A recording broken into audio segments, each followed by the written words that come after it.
1,00,000 మంది శివభక్తులతో కలిసి మహారుద్రాక్ష పూజలో పాల్గొనండి. వెంటనే కాల్ చేసి మీ పేరును నమోదు చేసుకోండి. సుమన్ టీవీ మన దేశంలోనే కాదు ప్రపంచ వేదిక పైన ప్రజాస్వామ్యం గురించి మాట్లాడేటువంటి వాళ్ళు, మాట్లాడాలనే ఉత్సాహం చూపించే వాళ్ళు చాలా మంది ఉంటారు. కానీ ఏకంగా గ్రాడ్యుయేషన్ సెరమనీకి సంబంధించినటువంటి స్పీచ్లోనే పాలస్తీనాకి మద్దతుగా మాట్లాడి మేఘా వేమూరి ప్రపంచం దృష్టిని ఆకర్షించారు. సో ఎంఐటీలో జరిగినటువంటి ఈ ఈవెంట్లో ఆమె మాట్లాడిన మాటలు, ఆ తర్వాత పరిణామాలు, చివరికి ఆమెను స్టూడెంట్ లీడర్గానే కాదు డిప్లొమా తీసుకునేందుకు కూడా బ్యాన్ చేసినటువంటి పరిస్థితి వచ్చింది. అసలు మేఘా వేమూరి ఎందుకు ఇలా మాట్లాడాల్సి వచ్చింది? ఇజ్రాయెల్ పాలస్తీనాకి సంబంధించినటువంటి వివాదం దశాబ్దాలుగా కొనసాగుతున్న నేపథ్యంలో అమెరికన్ యూనివర్సిటీస్లో విద్యార్థుల మనోభావాలు ఏ విధంగా ఉన్నాయి? దీన్ని విశ్లేషించేటువంటి ప్రయత్నం చేద్దాం. మనతో పాటు అమెరికా నుంచి జాయిన్ అవుతున్నారు సాయి శ్రీనివాస్ గారు, లా స్టూడెంట్, అలానే అక్కడ లాకి సంబంధించి రీసెర్చ్ అసిస్టెంట్గా కూడా వర్క్ చేస్తున్నారు. సాయి శ్రీనివాస్ గారు నమస్తే. సార్ నమస్తే సార్. సాయి శ్రీనివాస్ గారు, ఏంటి ఈ ఉదంతం? మేఘా వేమూరి మాట్లాడిన తర్వాత ఆ తర్వాత పరిణామాలు ఇవన్నీ చూస్తే, పైగా తెలుగు అమ్మాయి, తెలుగు నేటివిటీ, తెలుగుకి సంబంధించినటువంటి మూలాన ఉన్నటువంటి వ్యక్తి, అక్కడ సిటిజన్ అయినప్పటికీ కూడా అందరిలో కూడా ఆసక్తి ఉంది. ఎందుకు అలా మాట్లాడాల్సి వచ్చింది? అసలు ఎంఐటీ అంటే ఒక ప్రతిష్టాత్మకమైనటువంటి సంస్థ, అక్కడ ఒక స్టూడెంట్ వింగ్కి లీడర్గా ఉన్నటువంటి వ్యక్తి ఇలా ఎందుకు ప్రవర్తించాల్సి వచ్చింది? దీని గురించి ఏమైనా అనలైజ్ చేయగలరా? సార్ ఏం లేదు సార్, సింపుల్గా ఏమైందంటే మే 2025 డేటా ప్రకారం ఇజ్రాయెల్ పాలిస్తాన్ ఇష్యూ వల్ల ఆల్మోస్ట్ 56,000 మంది చనిపోయారండి సార్ గాజాలో. సో దానికి ప్రతిఘటనగా ఈ రోజు ఆమె మాట్లాడడం జరిగింది. Almost 2% of the population has been killed in the Israel, అంటే పాలిస్తానీలో జరిగింది సార్. అట్లనే 2/3 ఆఫ్ ద బిల్డింగ్స్ కానీ, హాస్పిటల్స్ కానీ అవన్నీ కుప్పకూలిపోయాయి అంటే ఈ ఇజ్రాయెల్ గాజా వార్ వల్ల. సో కుప్పకూలిపోతే దానికి ఫర్గా, అంటే దానికి సపోర్ట్ చేస్తూ, అంటే పాలిస్తానీకి సపోర్ట్ చేస్తూ ఈమె స్పీచ్ ఇవ్వడం జరిగింది. అంటే ఎందుకు స్పీచ్ ఇవ్వడం జరిగింది అంటే, సింపుల్ రీజన్ ఏంటంటే ఇజ్రాయెల్ మిలిటరీకి ఎంఐటీకి సత్సంబంధాలు ఉన్నాయి సార్. అంటే ఇజ్రాయెల్ మిలిటరీకి రీసెర్చ్ లో కానీ, లేకపోతే రీసెర్చ్ అండ్ డెవలప్మెంట్ లో కానీ డైరెక్ట్ గా అఫిలియేషన్స్ ఉండేది ఓన్లీ ఎంఐటీకే, యుఎస్ యూనివర్సిటీస్ లో. అండ్ మీ అందరికి తెలుసు ఎంఐటీ అనేది top second in the world లోని టాప్ సెకండ్ యూనివర్సిటీస్. అదే one of the reason Megha వేమూరికి ఇలా వచ్చేసి మాట్లాడాలని అనుకుంది. అలానే మీ అందరికి తెలుసు, సో గత సంవత్సరం నుండి ఎవరైనా కానీ గాజా సపోర్ట్ చేసినా కానీ, పాలస్తీనీస్ సపోర్ట్ చేసినా కానీ అరెస్ట్ చేస్తూ, ఇలానే ట్రంప్ సర్కార్ కానీ, దానికన్నా ముందు ఉన్న బైడెన్ అడ్మినిస్ట్రేషన్ కానీ ఈ ఉద్యమాన్ని ఆపేయడానికి విపరీతంగా ప్రయత్నాలు చేశారు. వాళ్ళు సక్సెస్ అయ్యారు. సో ఈ వాయిస్ ని ఎలా రిప్రజెంట్ చేయాలి అనుకున్న టైంలో ఈ గ్రాడ్యుయేషన్ అనే సెరమనీ అనేది one of the main platforms. అంటే ఇక్కడ నుండి మాట్లాడితే అందరు స్టూడెంట్స్ ఇన్స్పైర్ కావడం కానీ, మొత్తం ప్రపంచం చూసే అవకాశం కూడా ఉంది. కాబట్టి మేఘా వేమూరి ఇక్కడ ఈ అవకాశాన్ని ఉపయోగించుకోవాలని ఆమె చేయడం జరిగింది. అలానే మేము ఈ దమనకాండకు కానీ, ఈ హత్యాకాండకు కానీ ఎంఐటి దాని నుండి వైదొలుచుకోవాలి, అక్కడికి సత్సంబంధాలని ఇజ్రాయెల్ మిలిటరీతో వైదొలుచుకోవాలని ఆమె డిమాండ్ చేస్తూ ఆ స్పీచ్ ఇవ్వడం జరిగింది.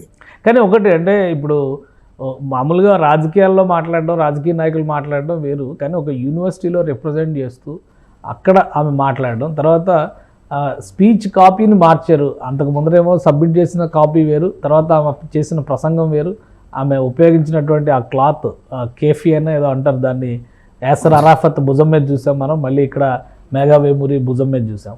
సో ఈ నిర్ణయం తీసుకోవడానికి భవిష్యత్తు పరంగా చూస్తే కూడా ఆమె కూడా చాలా ఇబ్బందులు పడుతుంది. ఇప్పుడు గ్రాడ్యుయేషన్ సెరమనీకి వాళ్ళ ఫ్యామిలీని రాకుండా బ్యాన్ చేశారు, డిప్లొమా ఇచ్చేటువంటి పరిస్థితి కూడా లేదు. సో ఇవన్నీ జరిగిన నేపథ్యంలో ఏంటి అక్కడ ఉన్న స్టూడెంట్స్ మనోభావాలు, ముఖ్యంగా ఎంఐటీలో ఉన్నటువంటి స్టూడెంట్స్ మనోభావాలు? సార్ ఎంఐటీలో మీరు బాగా చూసుకుంటే ఆమె మాట్లాడేటప్పుడు విపరీతమైన స్పందన ఆమెకు వచ్చింది సార్. ఆమె ఒక పదం వాడుతుంది మధ్యలో. సో ఎంఐటీలో ఒక ట్రెడిషన్ ఉంది సార్, రింగ్ ఎప్పుడైనా కానీ ఒక రింగ్ ని లోపల పెట్టుకొని ఉంటారు, అంటే ఎంఐటీలో చదివేంత వరకు. ఆమె గ్రాడ్యుయేషన్ అయిపోయిన తర్వాత మనము ఇజ్రాయెల్ కి సపోర్ట్ చేస్తూ, అంటే పాలిస్తానికి సపోర్ట్ చేస్తూ ఈ రింగ్ బయటికి తీయండి అంటానే అందరూ రింగ్ బయటికి తీసి మేము ఈ ప్రపంచానికి సపోర్ట్ చేస్తున్నాము, ఈ మానవాళికి సపోర్ట్ చేస్తున్నాము, ఈ ఉద్యమకాండలు వద్దు అనే దానికి ఆమెకు సపోర్ట్ చేస్తూ స్టూడెంట్స్ అందరూ విపరీతమైన స్పందన వచ్చింది. అండ్ వన్ మోర్ థింగ్, ఇక్కడ స్టూడెంట్స్ సపోర్ట్ చేస్తారా అనేది కాదు, ఇక్కడ మనం ఆలోచించుకోవాల్సింది యుఎస్ఏ ఇజ్రాయెల్ కున్న సో అండర్స్టాండింగ్ అనేది మెయిన్ ఇంపార్టెన్స్. అట్లనే మీరు చూసుకుంటే గత అక్టోబర్ 2023 నుండి ఇప్పటి వరకు సుమారు $20 బిలియన్ యుఎస్ఏ ఇజ్రాయెల్ మిలిటరీ కానీ ఇజ్రాయెల్ గవర్నమెంట్ కానీ మిలిటరీ అసిస్టెన్స్ రూపంలో కానీ లేకపోతే ఫండ్స్ రూపంలో కానీ డబ్బులు ఇచ్చింది. అంటే ఒక దేశం కంప్లీట్ గా ఒక దేశానికి సపోర్ట్ చేస్తూ వస్తుంది. సో హౌ కెన్ ద పాకిస్తానీకి అగేన్స్ట్ గానే కదా సార్ ఇదంతా జరుగుతుంది, వాళ్ళకి ఎలా సపోర్ట్ చేస్తారు అనేది క్వశ్చన్.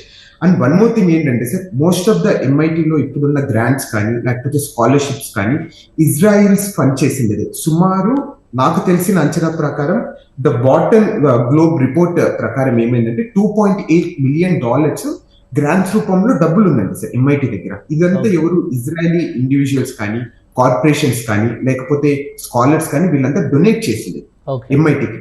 సో అంటే మేము ఇచ్చిన డబ్బులతో ఇట్లా మీరు ఉన్నారు కాబట్టి మాకు సపోర్ట్ చేయాలి అనే ఒక ఇండైరెక్ట్ వేలో ఈమెని మేఘా వేమూరి డిప్లొమాని హోల్డ్ చేయడం జరిగింది. అండ్ ఇదైతే నిజం అంట. సో ఆమె నార్మల్ గా గ్రాడ్యుయేషన్ స్పీచ్ ఇచ్చేటప్పుడు ఒకటి ఉందంట, దాని తర్వాత ఆమె ఇచ్చేటప్పుడు గ్రాడ్యుయేషన్ స్పీచ్ ఇచ్చేటప్పుడు ఇంకొకటి ఉందని అయితే మాత్రం నిజం అని తెలిసింది. సో అంటే చర్యలు ఏ విధంగా ఉండొచ్చు? ఇప్పుడు గ్రాడ్యుయేషన్కి అదే ఆమెకి సంబంధించినటువంటి డిప్లొమాని హోల్డ్ చేసి ఉండొచ్చు, ఫర్దర్గా ఏముండొచ్చు. ప్లస్ తెలుగు మూలాలు ఉన్నటువంటి వ్యక్తి కాబట్టి అక్కడ సిటిజన్షిప్ కానీ తనకేమన్నా ఇంకా ఇతరత్ర ఇబ్బందులు, ఎందుకంటే ఆల్రెడీ అమెరికా గవర్నమెంట్ ఓపెన్గానే చెప్తుంది అటు ఉక్రెయిన్ని సపోర్ట్ చేస్తున్నారు, ఇటు ఇజ్రాయెల్ని సపోర్ట్ చేస్తున్నారు. ఇప్పుడు ప్రపంచవ్యాప్తంగా రెండు అత్యంత ప్రమాదకరమైనటువంటి యుద్ధ భూములుగా కనిపిస్తున్నటువంటి ప్రాంతాలు. ఈ రెండింటిలో కూడా ఒక clear cut stand American government తీసుకుని ఉంది. సో ఈ టైంలో ప్రజాస్వామ్యవాదుల పేరిట వీళ్ళు చేసేటువంటి ప్రసంగాలు కానీ వీళ్ళ చర్యలు కానీ దేశద్రోహం కింద కూడా వచ్చేటువంటి ప్రమాదం ఉంటుంది కదా. సో అక్కడ రియాక్షన్స్ ఎలా ఉన్నాయి? సో దేశద్రోహం కిందకైతే ఇది తీసుకొని రాలేదైతే బాగా నమ్మకంగా ఉంది. ఇది కంప్లీట్ గా freedom of speech sir. And one more thing ఏంటంటే ఆమె మీద సిటిజన్షిప్ మీద కానీ ఏ ప్రభావం అయితే ఏముండదని నేను అనుకుంటున్నాను. సిటిజన్షిప్ అనేది న్యాచురల్ రైట్ సార్. అది ఎవరే కానీ మన దగ్గర నుండి తీసుకొని పోయే హక్కు కానీ ఏ దేశానికి కానీ ఏ రాజ్యానికి కానీ ఎవరి దగ్గరే కానీ ఉండదు. ఒకసారి భారతదేశం అయినా కానీ అట్లానే అమెరికా అయినా ఎక్కడ పుట్టినా కానీ అది న్యాచురల్ రైట్. అంటే నీ దగ్గర నుండి తీసుకొని పోయే హక్కు అది సిటిజన్షిప్ ఒకటి. దాన్ని మటుకు ఏం చేయలేదు. డిపోర్టేషన్కి వస్తే సిటిజన్స్ ని డిపోర్ట్ చేస్తారా లేదా అనేది సో మనందరికీ తెలిసిందే. రీసెంట్ గా ఒక చిన్న రిమార్క్ చేశారు. ఒకవేళ సిటిజన్స్ కానీ ఏదైనా చిన్న మిస్టేక్ చేసినా కానీ లేకపోతే దేశద్రోహం కానీ లేకపోతే ఏదైనా టెర్రరిస్ట్ ఆర్గనైజేషన్ సపోర్ట్ చేస్తున్నారని కానీ సో మేము డిపోర్ట్ చేసే రైట్ మా దగ్గర ఉందని కూడా ఇండైరెక్ట్ గా యుఎస్ గవర్నమెంట్ చెప్పడం జరిగింది. అంటే ఒక చట్టాలు ఏం చెప్తున్నాయి? ఎందుకంటే ఆమె తెలుగు మూలాల నుంచి వెళ్ళినటువంటి వ్యక్తి క్లియర్గా కనిపిస్తుంది. అది అంటే మేబీ వాళ్ళ ఫాదర్ వాళ్ళు సిటిజన్షిప్ సంపాదించుకొని ఉంటారు, అక్కడ పుట్టిన తర్వాత న్యాచురల్ సిటిజన్షిప్ ఆమెకి వచ్చి ఉంటుంది. సో ఇలాంటి కండిషన్స్లో చట్టాలు ఏమైనా ప్రత్యేకంగా ఉన్నాయా? అమెరికన్ బార్న్ సిటిజన్స్గా వీళ్ళని గుర్తించినప్పటికీ కూడా వాళ్ళ పేరెంట్స్ వాళ్ళ మూలాలను బట్టి చర్యలు తీసుకోవడానికి ఏమైనా అవకాశాలు ఉన్నాయా? ఇప్పుడు న్యాచురల్ సిటిజన్షిప్ బై బర్త్ మీద కూడా ఎగ్జిక్యూటివ్ ఆర్డర్స్ ఇచ్చారు కదా ట్రంప్. సో మార్పులు వీళ్ళు వలసవాదులుగా వచ్చి ఇక్కడికి వచ్చి ఈ వేర్పాటు వాదాన్ని ప్రోత్సహిస్తున్నారనో లేదా దేశానికి వ్యతిరేకమైనటువంటి చర్యలకు పాల్పడుతున్నారనో మళ్ళీ ఇంకొక చర్య తీసుకోవడానికి అవకాశం ఉండొచ్చు కదా. సో అసలు చట్టం ఏం చెప్తుంది? ఒక లా స్టూడెంట్గా లా రీసెర్చర్గా మీరు ఏం చెప్తారు? సార్ చట్టం ఏం చెప్తుందంటే సార్, ఒక సిటిజన్ తప్పు చేస్తే మహా అంటే ఏం చేయగలరు? సో అకార్డింగ్ టు ది ఎక్కడ తప్పు చేసింది విత్ ఇన్ ద ప్రిమిసెస్ యూనివర్సిటీలో తప్పు చేసింది కాబట్టి ఆమెకు డిసిప్లినరీ యాక్షన్ తీసుకుంటారు. అంతకు మించి వేరే అదర్ యాక్షన్ తీసుకునే రైట్ కానీ హక్కు కానీ ఏ గవర్నమెంట్ కానీ ఏ యూనివర్సిటీ కానీ ఏముండదు. మహా అంటే ఏం చేస్తారు, యూనివర్సిటీ సర్టిఫికేట్ ని విత్హోల్డ్ చేస్తారు తప్ప అంతకన్నా ఏం చేయలేదు. చట్టపరంగా శిక్షించడానికి కానీ జైలు శిక్ష పెడతానికి కానీ అలాంటి అవకాశం. ఎందుకంటే ఇండియాలో ఆల్రెడీ ఒక ఇష్యూ నడుస్తుంది, శర్మిష్ఠా పనోలి అని చెప్పని సోషల్ మీడియా ఇన్ఫ్లుయెన్సర్ ఒక కామెంట్ పాకిస్తాన్కి వ్యతిరేకంగా చేసింది. అందులో మతపరమైనటువంటి అంశాలు కూడా వచ్చినాయి కొన్ని. ఆమెను వెంటనే అరెస్ట్ చేశారు, లోపల పెట్టారు, రిమాండ్ పంపించారు, 14 రోజులు రిమాండ్ కూడా పంపించారు. సో అసలు అమెరికా చట్టాలు ఏం చెప్తున్నాయి? ఇలాగా ఫ్రీడమ్ ఆఫ్ ఎక్స్ప్రెషన్ లేదా దేనికైనా కానీ స్వేచ్ఛగా మాట్లాడవచ్చు అనేటువంటి ఉద్దేశంతో ప్రభుత్వానికి సంబంధించి ప్రభుత్వ విధానాలకు సంబంధించి వ్యతిరేకంగా మాట్లాడితే అమెరికాలో చట్టాలు ఏం చెప్తున్నాయి? సార్ అక్కడ క్లియర్ గా సో ఆమె ఎక్కడే కానీ వైలెన్స్ ని కానీ లేకపోతే ఏదైనా హత్యాకాండాలు చేయండి ఇట్లా ఉద్యమాలు చేయండి అనేది ఎక్కడే కానీ ఎంకరేజ్ ఆమె స్పీచ్ లో కానీ ఎక్కడ లేదు. ఆమె ఖండిస్తూ మాట్లాడింది తప్ప ఎక్కడే కానీ వైలెన్స్ ని ప్రొవోక్ చేసే కానీ వైలెన్స్ ఇన్సైట్ చేసే పరంగా ఎక్కడ లేదు. కాబట్టి ఆమెకి ఏదో కానీ ఈ సెడిషన్ కానీ రాజద్రోహం కానీ ఏం వర్తించదని నేను అనుకుంటాను. అండ్ వన్ మోర్ థింగ్ ఏంటంటే ఆమె ఫ్యూచర్ స్టడీస్ కి తప్పకుండా ఇదైతే ఒక గాయం మచ్చగా ఉంటుంది తప్ప సో ఆమెనైతే ఏం చేసుకోలేరని అయితే నేను అనుకుంటున్నాను sir. And with respect to the citizenship so ఆమె సిటిజన్ కాబట్టి మహా అంటే సో మేబీ లైక్ ఫ్యూచర్ లో ఎప్పుడైనా జైలు పంపిస్తారు తప్ప అంతకన్నా వేరే యాక్షన్ తీసుకునే రైట్ అయితే ఏం లేదు. డిపోర్టేషన్ అనేది సిటిజన్స్ ని చేయకూడదు. అది క్లియర్ గా యుఎస్ సుప్రీం కోర్ట్ డిఫరెంట్ సందర్భాలలో కూడా చెప్పడం జరిగింది sir. I think we don't need to worry as of now. Right. అలానే ఇప్పుడు మేఘా వేమూరి రియాక్షన్ ఏంటి అసలు? ఆమె బ్యాక్గ్రౌండ్ అంటే ఫ్యామిలీ పరంగా కానీ, లిటరేచర్ పరంగా కానీ, ఆమె స్టడీస్ పరంగా కానీ ఈ టైప్ ఆఫ్ ఎక్స్ప్రెసివ్ మెంటాలిటీ ఉండడానికి కారణం ఏంటి? ఏమైనా స్పెసిఫిక్ రీజన్స్ ఉన్నాయా దానికి? సో ఆమె 2021లో హై స్కూల్ కంప్లీట్ అయింది సార్. అట్లనే సో అండర్ గ్రాడ్యుయేషన్ వచ్చి ఎంఐటీలో చదివింది, అంటే computer science, neuro science and linguistic మీద. ఈ లింగ్విస్టిక్ అనేది మెయిన్ ఇంపార్టెంట్ థింగ్ సార్. ఆమెకి ఎంఐటీలో ఒక స్టూడెంట్ గ్రూప్ ఉంది. So that's called revolutionary, return revolutionary అంటారంట దాంట్లో. సో నార్మల్ గా అది యాంటీ ఇంపీరియలిస్టిక్ కి లేకపోతే రెవల్యూషనరీ థాట్స్ కోసం ఆమె ఎక్కువ వర్క్ చేస్తున్నారు. అంటే ఇప్పుడు మామూలుగా మీరు అందరూ చూసిన ఉస్మానియాలో కానీ, ఈ తెలంగాణ ఉద్యమం, ఈ కమ్యూనిజం ఐడియాలజీస్, అంటే ఈ బూర్జువా వ్యవస్థ ఉండకూడదు అనే ఆ స్టూడెంట్ గ్రూప్ లో ఈమె మెయిన్ మెంబర్స్. సో మేబీ అది కూడా వన్ ఆఫ్ ద రీజన్ ఆమెకి ఇంతగా నేను మాట్లాడాలి అనుకున్న దానికి రావడం కారణం. రైట్. అలానే ఆ స్టూడెంట్స్ లీడర్స్ కానీ, ఆ ఆర్గనైజేషన్ నుంచి కానీ ఎవరైనా రియాక్ట్ అయ్యారా ఇప్పుడు తీసుకున్నటువంటి చర్యలపైన? ఆమె గ్రాడ్యుయేషన్ ఆపాలని కానీ, ఆమెని సెరమనీకి ఆమె పేరెంట్స్ని, ఫ్యామిలీని అలౌ చేయకూడదనే నిర్ణయాన్ని కానీ వ్యతిరేకిస్తూ అమెరికాలో ఏమన్నా ప్రెస్ రిలీజెస్ కానీ, స్టేట్మెంట్స్ కానీ వచ్చినాయా? ఇప్పటికైతే ప్రస్తుతానికైతే ఏం లేవు సార్. ఓన్లీ యూనివర్సిటీ ఒకటి చెప్పడం జరిగింది, అంటే ఇది కరెక్ట్ కాదు, ఇది కొంచెము ఇబ్బందికరంగా ఉంది, మీరు మాకు ఇచ్చిన స్పీచ్ ఒకటి, మీరు ఇక్కడ స్పీచ్ మాట్లాడిండేది ఒకటి, it's against the university rules అని ఒకటి జస్ట్ చిన్న స్టేట్మెంట్ ఇవ్వడం జరిగింది. ఎక్కడే కానీ మేఘా వేమూరి ఇట్లా పాకిస్తాన్ కి సపోర్ట్ చేస్తా లేకపోతే ఇజ్రాయెల్ కి అగేన్స్ట్ గా మాట్లాడిందని ఎక్కడ చెప్పలేదు. And one more thing sir, ఇక్కడ మనం మెయిన్ గా ఫోకస్ చేస్తుండేది ఎందుకంటే ఆమె ఇండియన్ కాబట్టి, సో ఆమె మనకు అవుట్రేజ్ ఎక్కువగా ఉంది ఇండియాలో. కానీ ఇలాంటి సందర్భాలే వివిధ యూనివర్సిటీస్ లో కూడా జరిగాయి.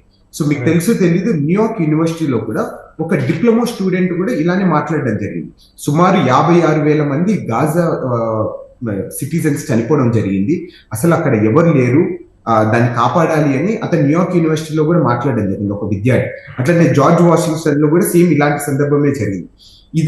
ఇవంతా ఎందుకు సందర్భాలు జరిగిన తర్వాత ఎందుకు యూనివర్సిటీస్ అనేది విత్హోల్డ్ చేసుకుంటున్నాయంటే one of the main reason ఏంటంటే ఇజ్రాయెల్ మిలిటరీ కానీ, ఇజ్రాయెల్ గవర్నమెంట్, అలానే ఇజ్రాయెల్ ఎంటిటీస్ కి అత్యంత సన్నిహితంగా ఉండేది యుఎస్ యూనివర్సిటీస్. ఇక్కడ ఉన్న స్కాలర్స్ కానీ, రీసెర్చర్స్ కానీ, ఇండైరెక్ట్ కానీ డైరెక్ట్ కానీ, సో ఇజ్రాయెల్ గవర్నమెంట్ కానీ, ఎంటిటీస్ కానీ సపోర్ట్ చేస్తూ వస్తున్నాయి. అందుకే one of the main reason universities కూడా చాలా త్వరగా రియాక్ట్ అవుతున్నాయి. Right. Thank you Sai Srinivas గారు విశ్లేషణ అందించినందుకు. ఇది అమెరికాలో యూనివర్సిటీలు, ఇజ్రాయెల్తో ఉన్నటువంటి సంబంధ బాంధవ్యాలు, వీటన్నిటి పరంగా చూస్తే కనుక ఇజ్రాయెల్ అమెరికా ఒక పాలసీగా పెట్టుకున్నటువంటి మైత్రి అక్కడ కొనసాగుతుంది. అయితే స్టూడెంట్స్ మాత్రం గాజాలో జరుగుతున్నటువంటి జెనోసైడ్ పైన గొంతెత్తుతూనే ఉన్నారు. ఆ క్రమంలోనే మేఘా వేమూరి మాట్లాడింది. ఆమె మాట్లాడింది ఎక్స్ప్రెషన్ ఆఫ్ ఫ్రీడమ్ కింద వస్తుంది తప్పితే దేశద్రోహం కింద కన్సిడర్ చేయడానికి అవకాశం లేదు. అలానే అక్కడ మానవతా సాయంగా స్పందించాల్సినటువంటి అవసరం ఉంది. పాలస్తీనా అనే దేశాన్ని తుడిచిపెట్టేసేటువంటి కుట్ర జరుగుతుంది అంటే పూర్తిగా ఇది మానవాళిని నిర్మూలించేటువంటి చర్యగా మేఘా వేమూరి మాట్లాడారు. ఆమె పైన కేవలం యూనివర్సిటీ చర్యలు తీసుకోవడానికి మాత్రమే అవకాశం ఉంది, కానీ లీగల్గా ఆమె సిటిజన్షిప్ కానీ, ఆమెకి ఇతర రకాలుగా ఇబ్బంది పెట్టడానికి కానీ అవకాశం లేదని సాయి శ్రీనివాస్ విశ్లేషిస్తున్నారు. ఇది స్పెషల్ డిస్కషన్. Keep watching.